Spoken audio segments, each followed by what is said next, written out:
እንዴናችሁ ዛሬ መናገር አልፈልግም ነበር የኦሮሞ ልጆች የኛ ልጆች ማለት ነው ያቃጠሉኝ ነበር እየተናደርኩኝ ነበር ዛሬ ወጥቼ መናገር የፈለኩት ቲክቶክን ብዙ ማስወራኝ ኦኬ የኦሮሞ ልጆች ማለት ነው አፈር አባታችሁ ብሎ አፈር ብሉ እናንተ ገጋሞች ምንም የማታውቁ እንደበሬ ሄድ የሚሉበት ቦታ የሚትሄዱ ማለት ነው ዛሬ የኦነግ ባንዲራ ይዛችሁ የወጣችሁት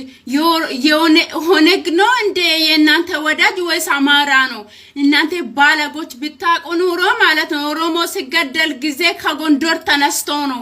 የኦሮሞ ደም ነው ብሎ የተነሳ ማለት ነው እናንተ ሁርዳታሞች አንገታችን ያስደፋችሁኝ በኦሮምነቴ ያፈርኩበት ጊዜ አሁን ነው አጫሉ የበላችሁት እናንተ ናችሁ የውሸት አማራ ትላላችሁ እናንተ ናችሁ ከሆነ ጋር የበላችሁት ማለት ነው ባለጎች ሁርዳታሞች በሁርዳት የማታፍሩ ኦነግ ናችሁ እናንተ ምን ኦሮሞ ትላላችሁ